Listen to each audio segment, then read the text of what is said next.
go. Hello, great to see some people rolling in here. Welcome to our Nomad Stories event, how to design your life to work from anywhere. Super excited to have all of our panelists here. We have Jamie, Kimmy, Raina, and for everyone just joining us now, if you would like to introduce yourself in the chat with where you're from and what you're working on. There's so many people out there who are doing so many different things, who are looking to design their lifestyle in a different way. So I know you guys are doing lots of cool things. Introduce yourself in the chat so we can get to know you before we jump into our panel. Hello, welcome. I see lots of new faces in here. If you're just now joining us, go ahead and introduce yourself in the chat. Let us know where you're from and what you're working on. We are going to go through our panel and answer all of your Q&As at the very end.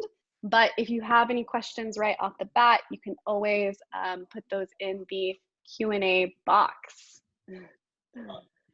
Awesome. Go. Let's see. Welcome, everyone. Great to see you. I see more people rolling in. If you're just now joining us, thank you. Welcome to our Nomad Stories event. If you could go ahead and put an introduction in the chat, you can tell us where you're from and what you're working on, and then we will get started with our panel. I know our panelists have lots of great information to share. Oh, nice. Awesome. India, wow. I think it's probably super late for you, right? Oh, that's awesome. Thanks for joining us. Oh, yes. Brian, I'm feeling very hopeful on the travel front and things opening back up, but we'll see. New York, represent. Raina, that's where you're from, right? Yeah. Nice. Jamie, where are you from originally? Originally California, Orange County. Nice, nice. And Kimmy, what about you? I am Chinese from Panama. That's right. Nice. Oh, awesome. Oh, wow, Ecuador. Oh, nice. That's awesome. We have a lot of product designers in the Outsite community and product managers, which is awesome. Welcome, everyone. I see a lot of new attendees rolling in. Thanks for joining us for our Nomad Stories event, Designing Your Life to Work From Anywhere. If you are just now joining us, we're doing introductions in the chat. Let us know where you're from and also where you're, what you're working on. Oh, I see some people are replying or who are putting some chats just to panelists. You guys should make sure you're doing your introduction to panelists and attendees so we can see all of your lovely introductions. Oh, I see Ventura, California. Nice, nice. Awesome. Boston. Oh, wow, usually in East Africa. That's awesome. Wow, we're from all over today. Yes, I'm from Texas.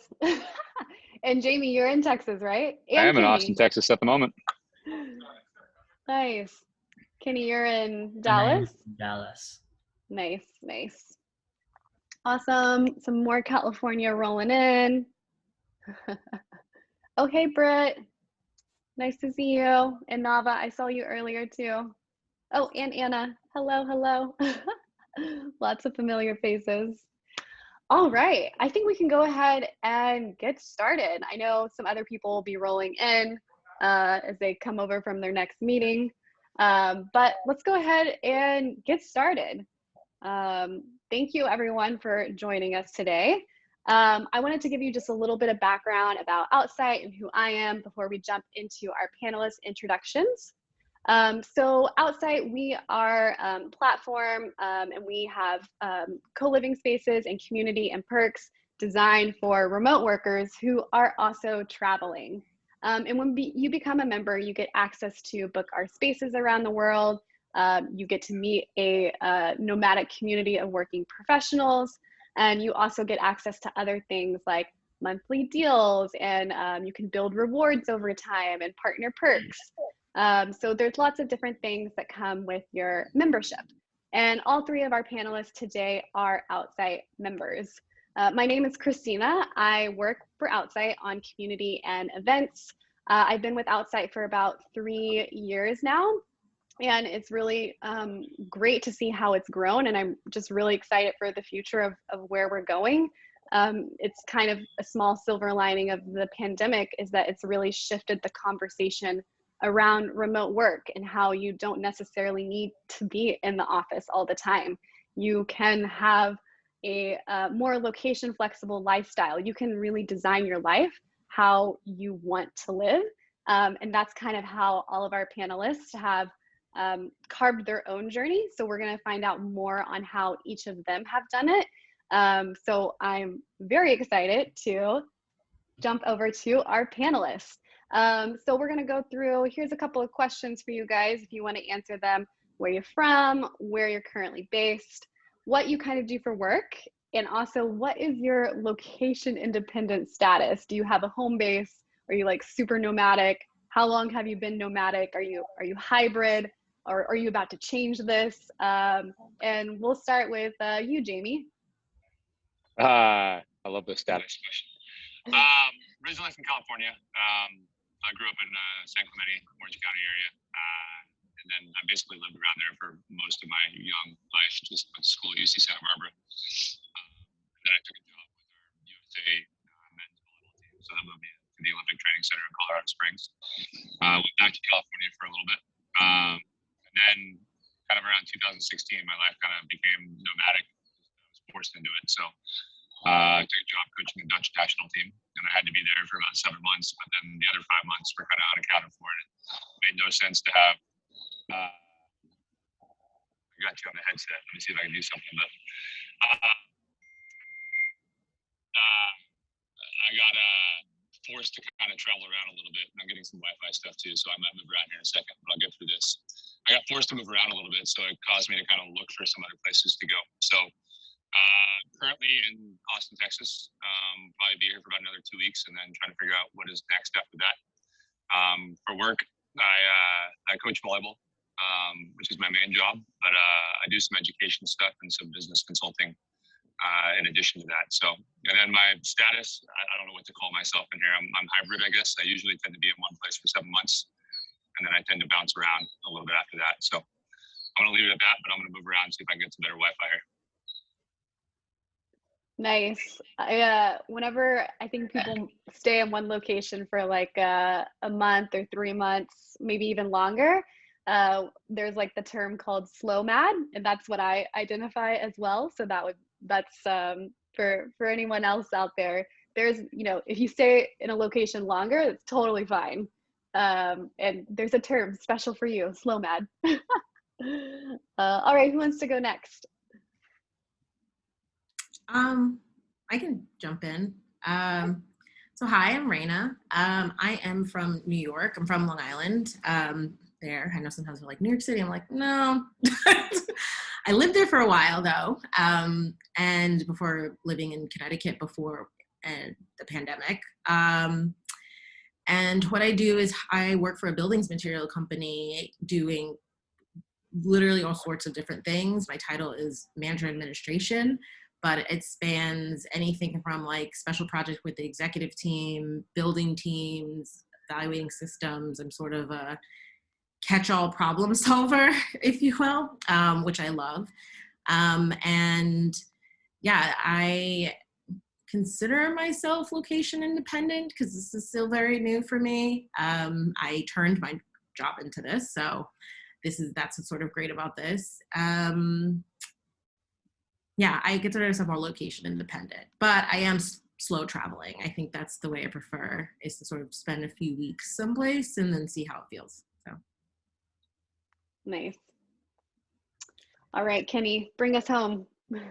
Right. So my name is Kenny, and I am originally from Panama. And my parents are Chinese, so I'm Chinese from Panama. And I came to the US about 20 years ago for school, and then I stayed. And I've been working remotely ever since I graduated college, but not. It was not full time until recently when I switched to UI UX, which is what I do now. And I recently started working for Policy Sapient this week, and I am home based, and I'm part of the LA team, but I'm here in Dallas, Texas. Nice. Congratulations on starting your new job. Thank you. And you're based in Texas right now, but your team is going to be in California. Correct. Cool. Nice. All right. So kind of moving on to the inspiration behind why you even wanted to work remotely or work from anywhere in the first place and kind of live a more location flexible lifestyle. Did you have a goal in mind, or did you have a bolt of inspiration or some kind of breaking point where you're like, I cannot do this certain life. I know there's something else out there. How can I get there? What was kind of your inspiration point? For me, it was freedom.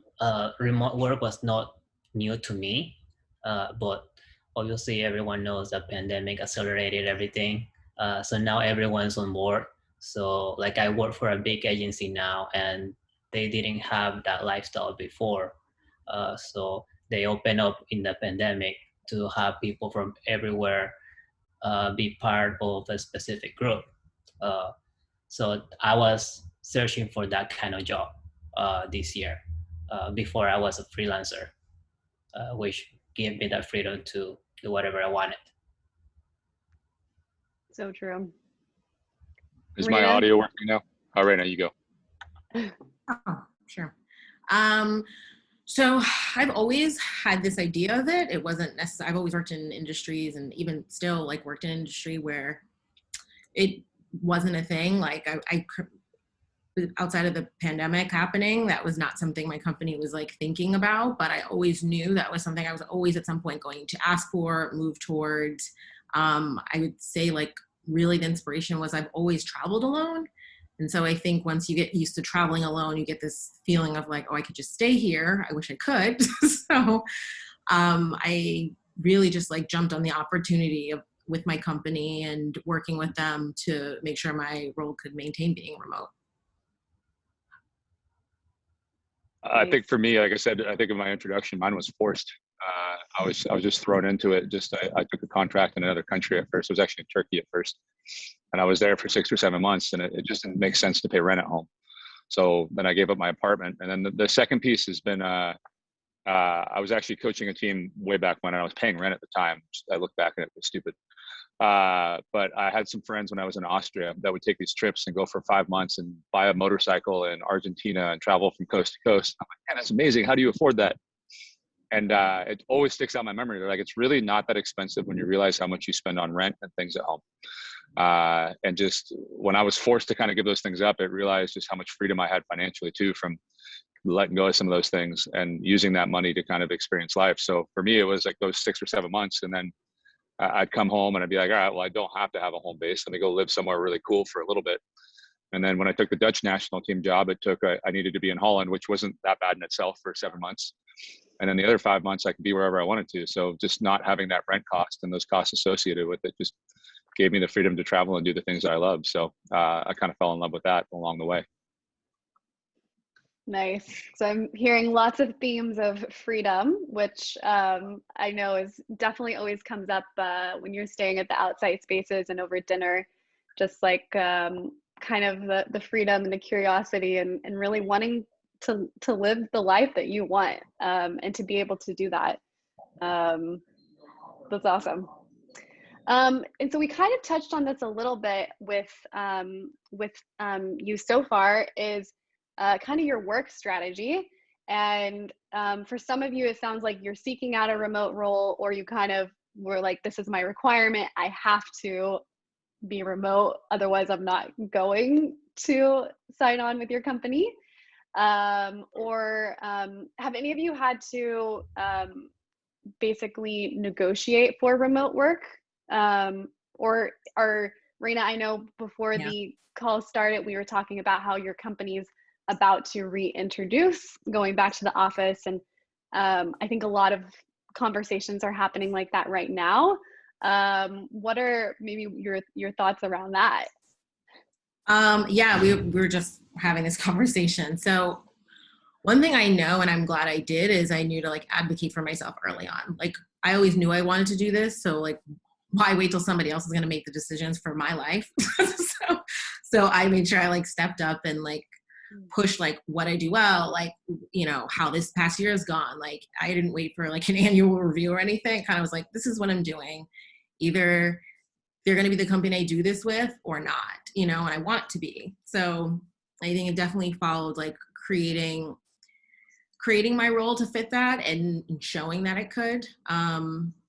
There was definitely a plan for me to always kind of have this conversation, but it just got accelerated. So I just took advantage of the acceleration of that and, you know, setting that up. And because that's one thing I do believe is if you are at a company that you want to be remote, like don't wait for them to make the decision, because it's going to be harder for them to pluck you out of the crowd to say yes to you being remote. Like ask ahead of them making the decision for the entire company you work for.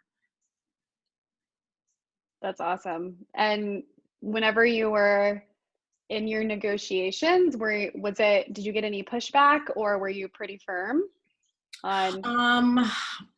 It was pretty, I got lucky. I work for a boss who basically created it for himself at the company.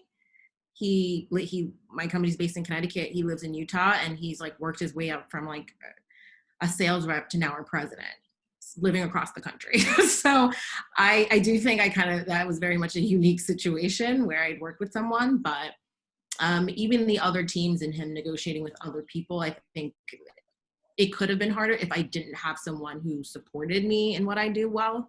So that definitely is a big piece. And I guess with anything, like asking for a raise, you know, this just is another piece of what a company can offer you, as opposed to like, oh, please let me work remote. It's like, no, you pay me. You also could allow me to live wherever I want. You know, it's like any other negotiation. So a little bit, but on a larger level, but not directly with my boss, no. That's good. And that reminds me, Kenny, you just went through this whole process of signing on with the new job. Was there anything there that stood out to you during this recent process about like what your requirements were? Maybe if there was something beyond remote work that they were offering that you thought would really enable your lifestyle?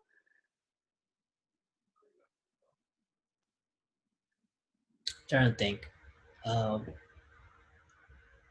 I was seeking only remote jobs, so whenever I was interviewing, I will make sure that was not just during COVID-19 times, that when we will go back to normal, that I wasn't required to go back to the office. So true. You definitely don't want it just to say remote until. I agree. A lot of companies are talking about hybrid now. Yes, and that is super tricky in itself. So good luck to them. Our team is remote as well, and we've been remote from the beginning. So I don't have any words of advice for hybrid. I think it would be very ironic if outside staff was not remote. Yeah. Extremely. Although our local community managers, they are of course in our locations, so they're tied there a little bit, but we're pretty understanding about when it comes to travel and getting out, because that's what we're all about. And another kind of question I had is more about like, so maybe you have your main job, but I'm wondering to kind of support yourself in this lifestyle, if you have any side hustles or passive income, or like what you were talking about, Jamie, with like being able to save rent money for, 5 months of the year, like if that's something that you try and maintain, just so you can keep all your finances in order. Just curious if y'all have anything to add here on that front. I'll start off on that. Yeah, I'm just getting started on kind of the side hustle idea of taking the knowledge that I've accumulated through coaching, and I'm hoping to get into kind of the business realm with this too, and kind of create some online education pieces for people to do. And I kind of stumbled into it doing some side work of creating some online manuals for some volleyball programs and taking their knowledge and putting it into place, but just kind of finding a way to monetize what I know and put it out there. And I think every month I get a little thing from Stripe telling me they're paying me, I don't know, $500 or something like that. And I'm like, oh yeah, I forgot about that. Like, which is a nice way to have income coming in. So I don't think it's necessarily to supplement this lifestyle is the reason why I did it. It was more just, and this is a easy way to kind of set up some stuff to have some income coming in where I don't even have to think about stuff once I put it up there. So I have that going. And then going back to your first question, I have an interesting one just because like I live a hybrid lifestyle in terms of for 6 or 7 months, like every minute of my day is accounted for. And that's kind of the sacrifice that I make is like, I'm in one place for a long time doing these things to make some money. And then the other 5 months, I get to kind of work on some other projects, and there's some stuff I can do for my main job that I can do from anywhere. But just, I like that lifestyle. Like, hey, I'm going to be in one place. I'm going to pour everything, my heart and soul to this one thing for these 7 months. And then I get some time to kind of be on my own and work 2 or 3 hours a day, 4 hours a day, or whatever needs to be done at that point, and really enjoy the places that I'm at. So at first, when you asked me to come do this, Christina, I was like, man, I don't know if I fit into this, but you sent out the questions, and I'm like, I do kind of offer an interesting perspective because I don't think it has to be all or nothing. It doesn't have to be all nomadic. It doesn't have to be all in one place. I think there's a way to balance the two things. So I just wanted to touch on that with the first question too. Yeah, absolutely. Thanks for that. And yeah, I completely agree. You bring such a unique perspective to how you're kind of dividing your time. So thank you so much for joining us today. Kenny, Reina, do you have anything to add on this last question? So I don't currently have passive income. I am a healthy lifestyle influencer, and during my office time, I became very sedentary, and that led me to not be very healthy. And in my fitness journey, I realized that I love fitness. So right now, I'm in the process of getting certified, and in the future, I will be having some online coaching and stuff like that. I'll launch a website and trying to create my own workout. Nice, that's awesome. We'll have to get you to lead some workouts whenever you go to the outside spaces. Reina, what about you? I'm a 9-to-5er, so even though I'm in Cabo, I still work on East Coast time and all, which honestly, these are like, I guess the reasons why you travel or do these kind of things. I actually realize I like working on East Coast time and being on, well, mountain time is for the US, I guess, but the 2-hour difference is actually, I found was really nice. So the things you learn when you're not at home. But yeah, I haven't, there's some things I'm like thinking about and trying different ways to like monetize what I do already into maybe consulting. So that's also sort of a nice thing, like coming in contact with so many different people who work in different things. It's just a new way to like peek into other lives that you get to see outside of the space you're in. So that's definitely like one of the benefits of, I think, like traveling and even slow traveling or living in a house with other people and getting to know them. Yeah, it can really give you some inspiration on like what you could be doing a little differently, and what kind of tips and tricks that other people have used. And especially in our kind of more nomadic community, everyone loves the words passive income. That's what we all want, right? But always, especially also within the Outsite community, there's so many multi-hyphenates of people doing like 4 or 5 different things. So very interesting to see what everyone kind of picks up along the way. All right. We're going to go into some life logistics. And we've also touched on this a little bit. But just to kind of go quickly over again, do you have a home base? And if you do, why are you keeping it? That's not like a mean question. Just like why do you want the home base? I've had a home base for most of my time, and I know a lot of members, Outsite members, still do. And if you don't have a home base, what made you decide to kind of give up that comfort level? And we'll start there, and then we'll go into possessions, which is a lot of little nitty gritty details. I mean, I could start. As soon as I realized I was ready to be remote, I was like, I'm getting rid of my apartment. I like even worked with my landlord to like get out of my lease early. I really went full throttle for this. I was like, nope, I like don't need this space. I can understand the argument for keeping a space for sure. I knew it wasn't for me. I figured the day I find someplace I want to keep all my stuff is the day I'll want to stay there. Until then, there's no point in housing my stuff in a very expensive box. So yeah, that's sort of my logic behind it. So do you have a storage unit right now, or no? No, I mean, if we're going to possessions, no, I got rid of stuff. I either like gave them away, sold them. I have some things that were like furniture, but family furniture. So luckily I could bring them back to like family members' houses and be like, do you mind holding this until one day when I want my own space, which they were happy to because they're family items. But yeah, I got rid of a lot of things. It was a very interesting experience because I had like a relatively good sized apartment in Connecticut. I had like a room that was like a wardrobe. So to get rid of that many pieces of clothing is in itself an experience. But yeah, I actually found it very like releasing to like be free as much as, I don't know, it's like, oh, to be free of all your stuff. It really did feel like that. It felt anxious at first. And then I was like, I actually feel so good once it was done to like not be tied to a space and stuff, you know? Yeah, it was like the reality sinks in of the new chapter you're beginning too. And you can it just opens up the space of freedom. It's like, it's the space of like possibility just completely. It was like, oh, I could do this or I could do that now.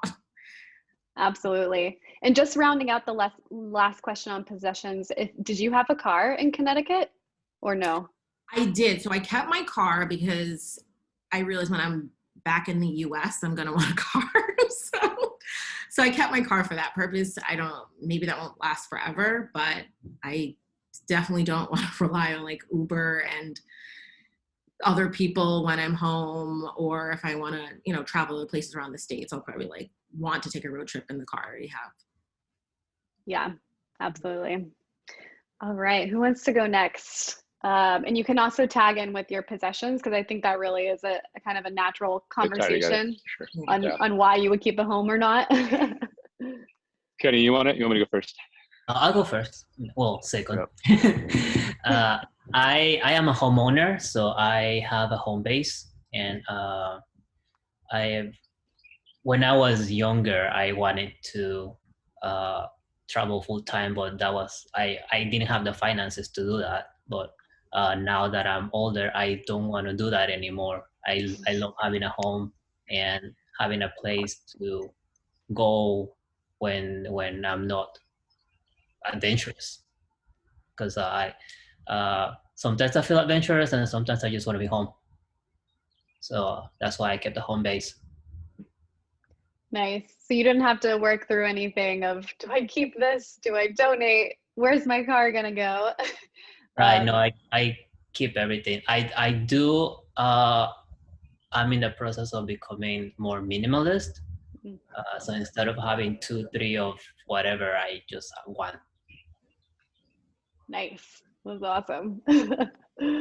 All right, Jamie, what about you? Man, I have a different story than you guys. I wish I could say there was this brave moment where I was like, man, this is going to be my life and I'm going to dive in. But again, like I kind of got drug out. I went and took this job in Turkey, and like I'm probably not as Californian as most people, but I'm still Californian, and it was about possessions. So like it was like I still had my apartment, I still had my car at home, I still had these things. And I did the second season, and when I went there, I started, I don't know, they were paying for everything, my apartment, my car, my insurance. And again, I'm Californian, so I didn't know what expendable income was until I left and went to Turkey. And all of a sudden I started investing that money and realizing how my money worked for me when I did it the right way.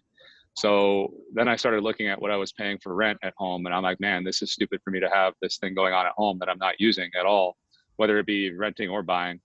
So that's when I got rid of my apartment. And the biggest mistake that I made in all of this is getting a storage unit. Just because I started moving around and I started enjoying that life, but coming home and getting rid of your stuff takes a lot of time. And like the most freeing day, and you guys talked about it, was when I got rid of that stuff. And just, I think Kim, my girlfriend's on here listening, but like she decided to join me after about a year or two as I was doing it. I was like, number one is get rid of everything. Like that would be my number one thing. So I don't have a home base. I totally get what Kenny was saying. Like, there's times where I miss having a place to go home to, and there's times where I'm like, well, where are we going to go next? Like, there's times where you get fatigue of not having a place to put your clothes and do those things. So, but for me, it's the cost benefit to it. So, yeah, I don't have a car at home. I looked at the cost of that, renting for the time that I do need it versus the time that I have of buying something, owning something, and paying insurance on it. It made more sense for me just to rent something when I was home. So there's my story of being, I don't know, dragged by the neck into this as opposed to this brave moment of freedom. And I just like to add, I learned to not get a storage unit from listening to an Outsite panel. So yeah, learn from us. And I do, let me rephrase, I do have a storage unit still. It's a 5x5 unit. And the only thing that's in there are, like you were talking about, family, like furniture. It's stuff that has memory and sentimental value to it that I couldn't replace. Yeah. And just, again, the storage unit thing, I started like compiling the money, and like, if I still had that today, I probably would have spent $40,000 on storage unit fees. And I'm like, the amount that I could refurnish like 3 houses by that point, and I'm just keeping all this furniture lying around. I'm like, this is stupid. So I borrowed a friend's garage at a garage sale, and that was another funny story. But we got some other questions to go through. Wow, I'm feeling a little called out here because I have a storage unit. You're rid of it.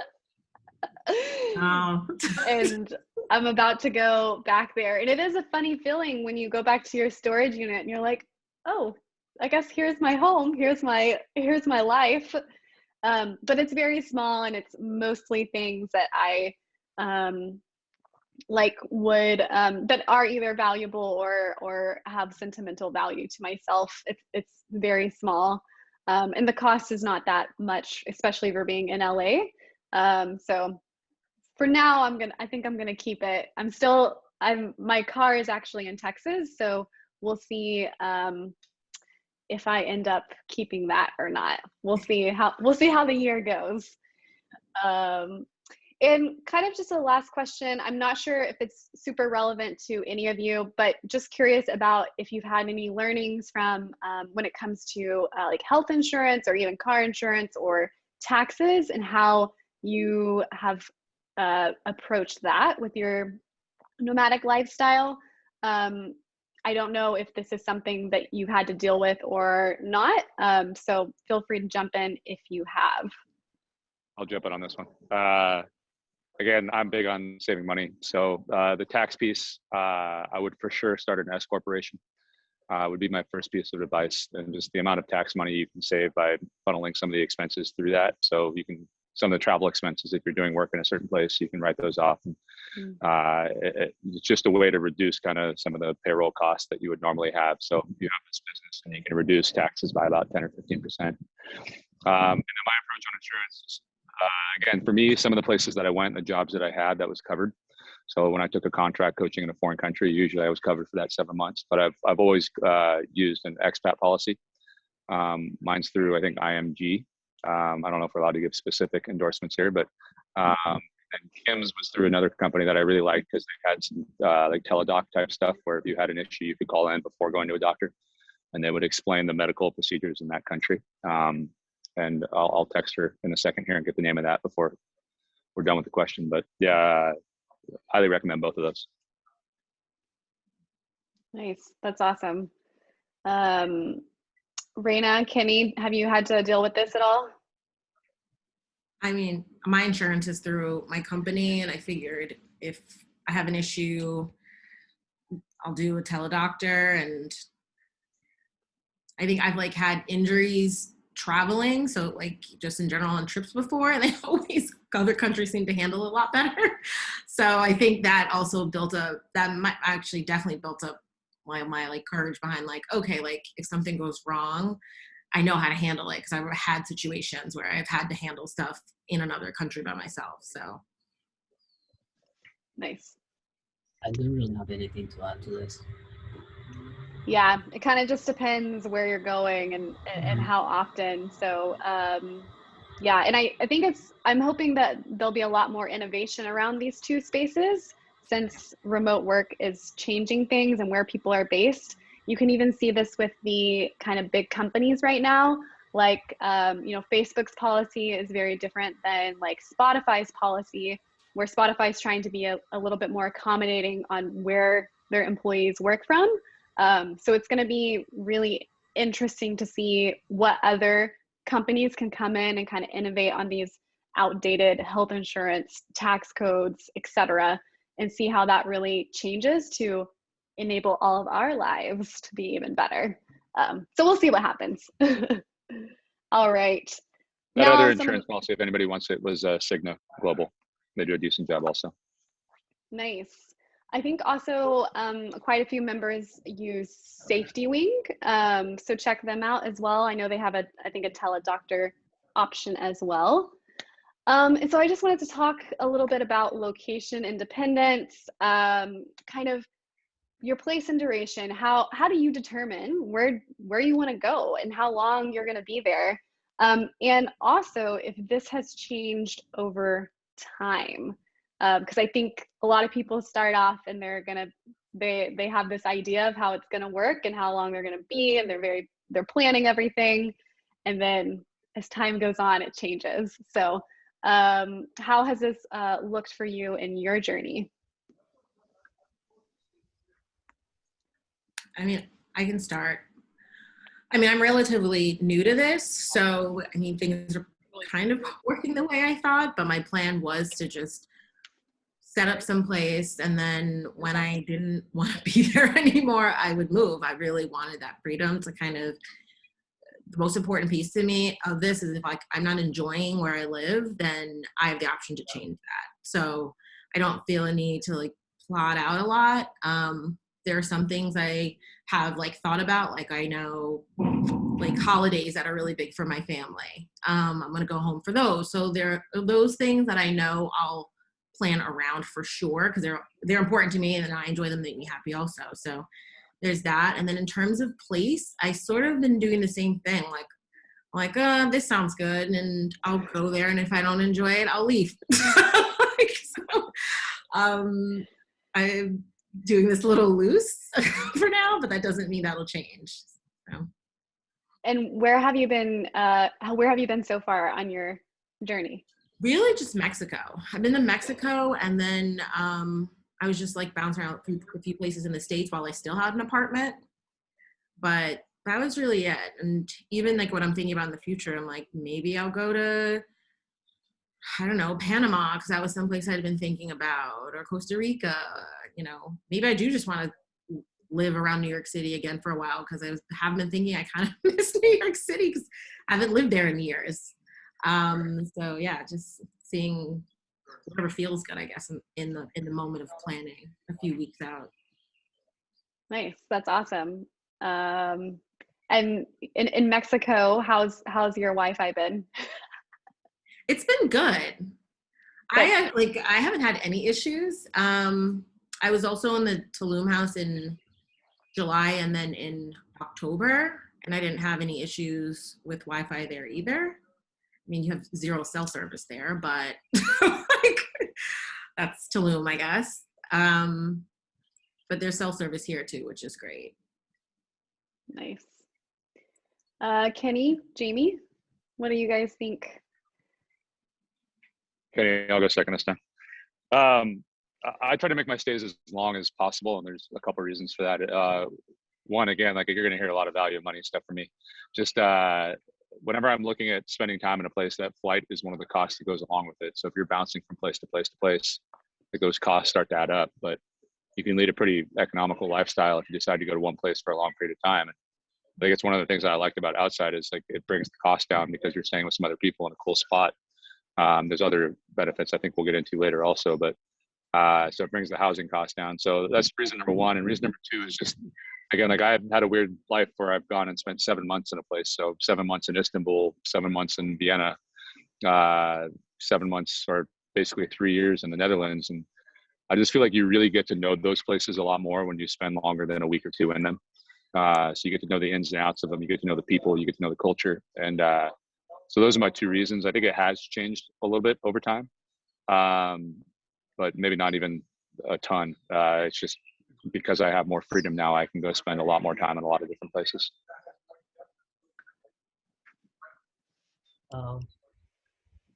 I don't really do a lot of planning. For me, cost is first also, and it depends on what I'm doing. It depends on the project I'm working on. Most projects we have daily stand-ups, and if I'm in the other side of the world, I don't want to wake up at 3 a.m. to attend a meeting. So most of my travel has been US or US time zone based. But there's a lot of freedom in where to go in the States. I'm not from this country, so there's a lot of states I haven't been to yet. Yeah, that's awesome. And I hear you on the time zone thing. That can be tricky as you're working with your team members. I know that there are quite a few people who are still based in Europe and actually work US hours, but they're always up very late, but they kind of find their routine of not having to work in the morning. They can go out and explore. So you can definitely make it work if you are still working US hours in Europe. I think you just have to be committed. I don't know if I'm committed, but we don't have that kind of hour restriction. And that kind of is a good segue into talking a little bit about co-living and Outsite. Like, where did you first learn about co-living? Why were you kind of interested in trying it? I know we had a question to all of our panelists in the chat, like, how do you find new friends in new places? And I think that's like a great way for co-living to come into the conversation as well. And also, how do you use Outsite kind of in your remote work lifestyle?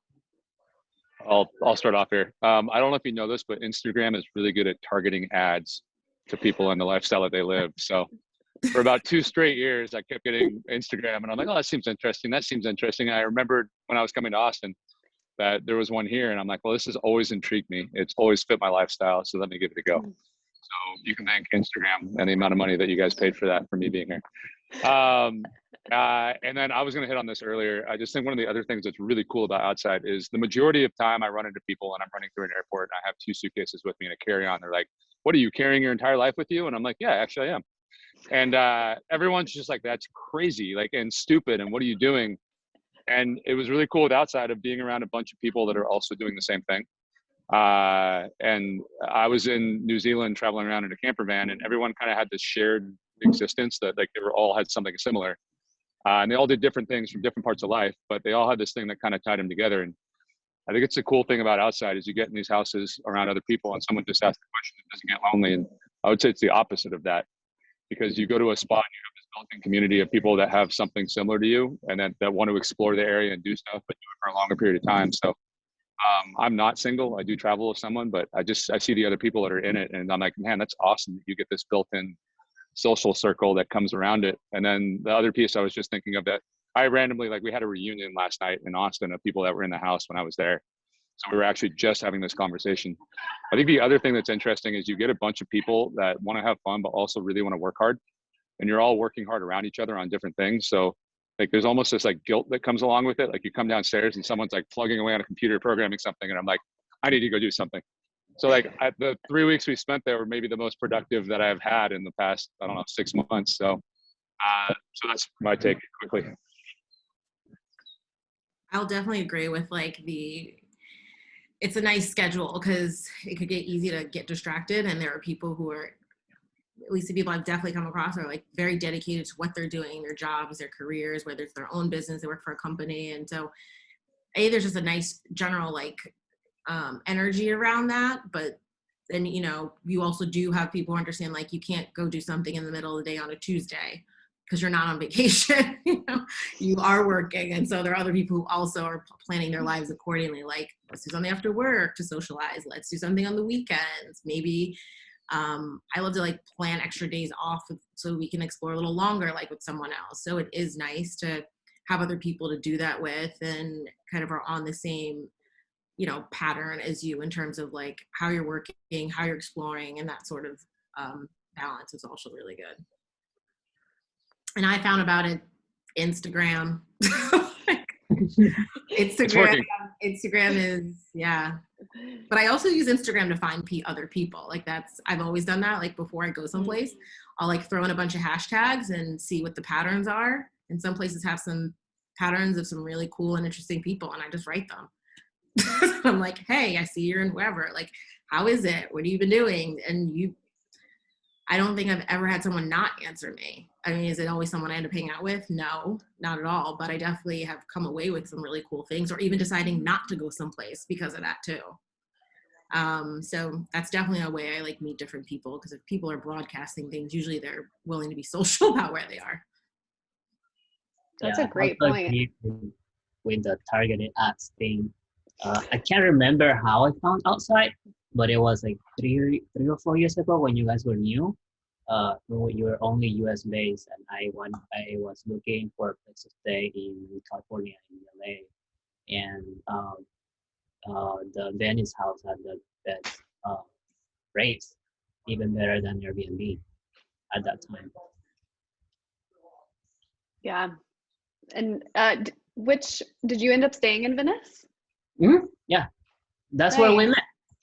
Yeah, that's what I was gonna say. When you were community manager there. Yes, I was gonna. Oh, good times. I'm actually going back to the Dell House this weekend, so excited to get back to LA for a little bit. All right, I think we have a couple of questions here to go through real quick. I know we have about 10 minutes left, and I know a couple of our panelists have a hard out, and they need to get ready for their next meeting. But this is a great one that's in the chat right now. Do you typically have a car with you? And then are Outsite locations car or non-car friendly? I can speak a little bit to that as well, but I'll let you guys talk about your car experience while you're traveling. I hate to drive, so if I can avoid having a car, which sounds weird because I own a car at home, but that's more about freedom, but I actually hate driving. So if I can avoid it, I will. So far, I've only been to 2 Outsite houses and I haven't needed a car, but I'm going to go to Todos Santos, and I believe you need a car there. So I'll get a car if I need it, but I usually will explore the place, and so far I haven't. Yeah, I haven't had a car for a long time. I'll rent one if I need one for something. Again, stayed in 2. I haven't needed it. And I'm pretty sure Christina can probably attest to the majority of the Outsite houses. But I think if people aren't a part of it, I think one of the other things that's cool is it kind of becomes a community. I know you guys are switching to the hub, but it was on Slack, and just there's a channel for each of these locations. So before you come, it's kind of easy to just write and be like, hey, do I need a car? Do I not? What's the internet like? What are things to do? And you get put in a WhatsApp group with the people that are there. And again, like it's only like, I'm like the day I exited the Austin WhatsApp group was sad for me. I'm like, I don't want to say goodbye to this. So like now I'm staying in and muting it because I just want to be a part of it. And again, we had a reunion last night. So it becomes a community also. And like people are there to help, and it makes it a lot easier. Yeah, I also try to avoid having a car where I travel because I hate driving too. So if I can Uber or Lyft or whatever, or just public transportation or walk. Yes, that's my favorite way to see a new city is walking. Every Outsite location I've gone to while traveling, I have also not used a car. So most of our locations, I would say you don't need a car to get around. But in some places, I'll often see members in the WhatsApp groups coming together to like rent like a car or an ATV together for like a weekend trip or for a week, just to help split cost. Or sometimes people will come, like maybe actually I had this happen where there was a couple traveling together and they actually rented a car at the airport. And so they kind of ended up being our chauffeur around for the week when they were there, because they were fine to drive everyone. So definitely, I would say you don't need a car. And just following up on this next question, how COVID has affected your traveling and co-living. How has that affected things for you guys? For the first time in my life, I feel like having a U.S. passport's a bad thing. Yeah. Just traveling is a lot more difficult. There's places that I've wanted to go that we just can't right now. So obviously it's affected that.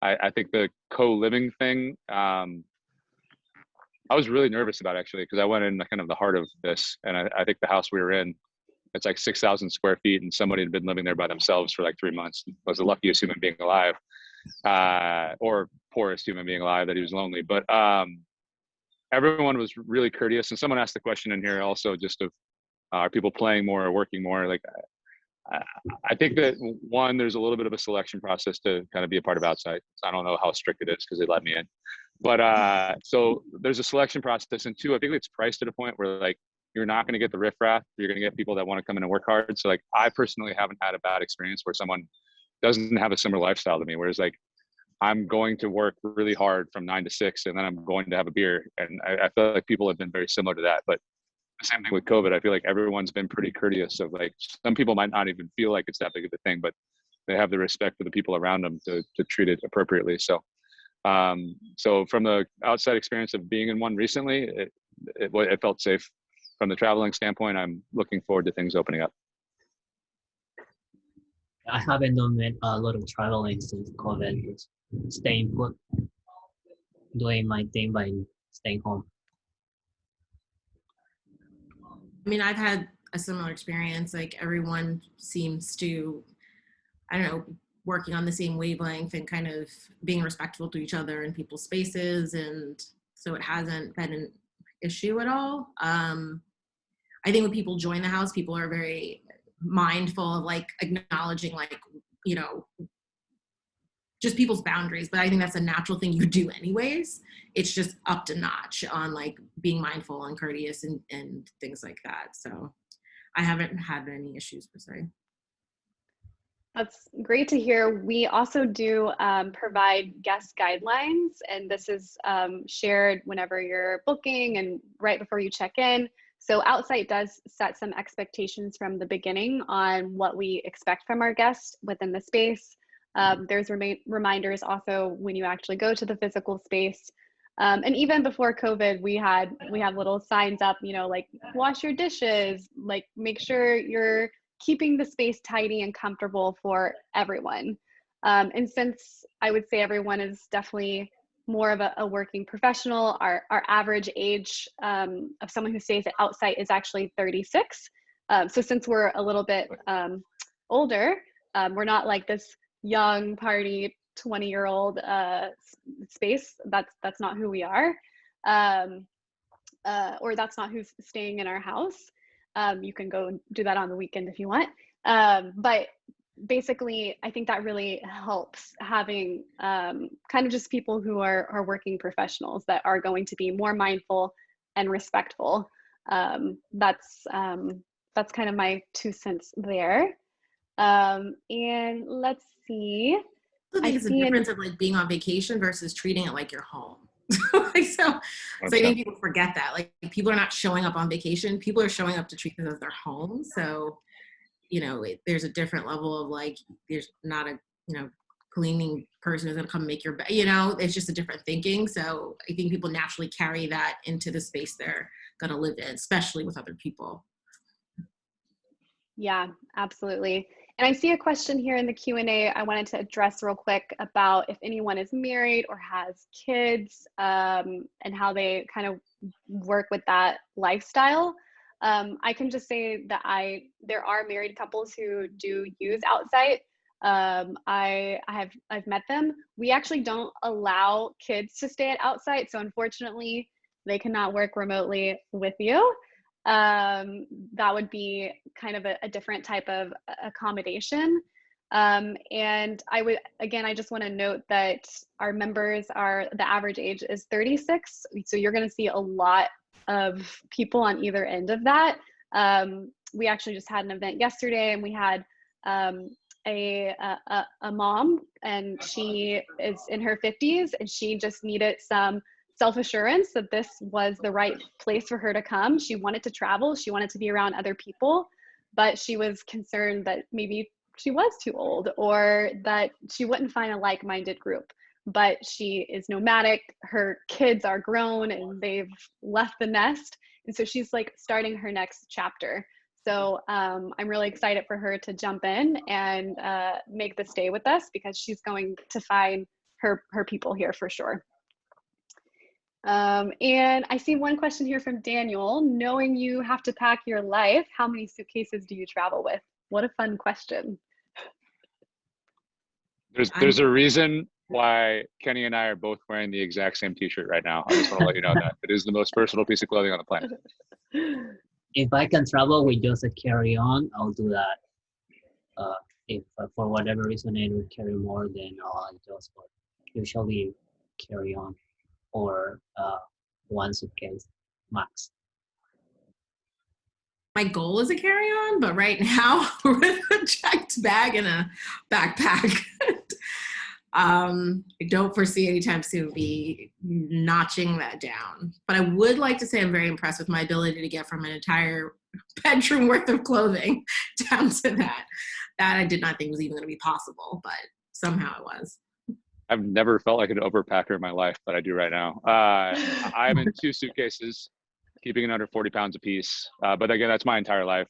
Yeah. But the freeing piece of that, like that I love, that I have really liked, is just if you have space, you're going to fill it up with stuff.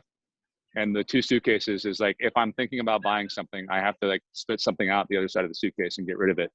So it just makes this value add of like, if I'm thinking about buying something and spending money on something, it better be something that brings me a lot of joy, because I'm getting rid of something else that like I've narrowed this down to. But like, I mean, for me, like there's simple things like from a health style, like I bring a blender with me so that I can make a protein shake, and some simple things like that where I'm like, this is going to help me live longer. So it's not just all clothes.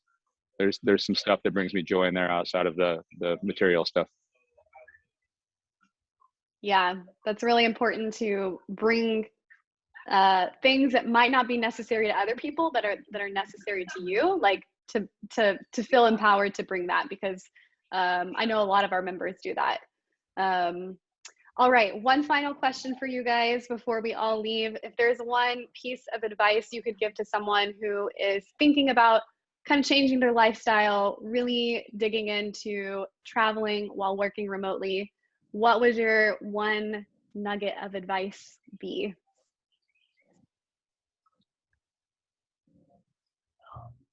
I'll say Yeah. find your passion, find something you're passionate about, because it's not about traveling. It's about living a happy life doing what you love. So true. I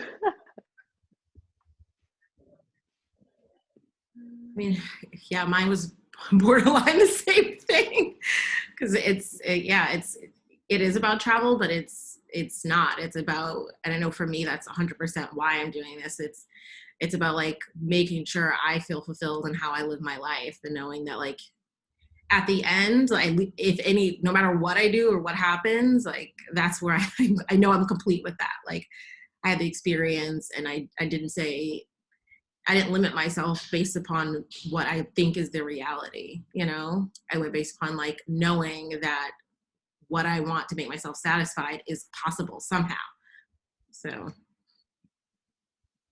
That's a huge question. I think mine is, it's easier than you think it is. I think when you're like looking at it from the outside in, it's very intimidating. And I know people are probably traveled, but I mean, there's times when my girlfriend and I land in a place and we look at each other. So like, hey, where'd you book the hotel? She's like, I thought you booked the hotel. And then like, you would just have to book a hotel right then. And just, that becomes kind of normal sometimes. So like, And like, I don't know, I think most of the time I've already rewind 15 years, I would panic in that moment. And I just think the lifestyle is easier than you think it is if you kind of go with the flow and you enjoy it. But I'm going to echo the passion piece. I think that's huge, of finding something that you love doing. That work isn't work. It's what you love. Absolutely. All right, we are at our time. Thank you so much, Jamie, Raina, Kenny. So much great information and perspectives and advice, really, on how we can start getting out there again. I'm really, thank you so much for joining us. And thank you so much to all of our attendees. So great to have you. And we'll catch you next time. Thank you, everyone. Thanks for having me. Bye, y'all. We'll see you next time. Thank you, Christina. Oh yeah, thanks. You're welcome. Bye.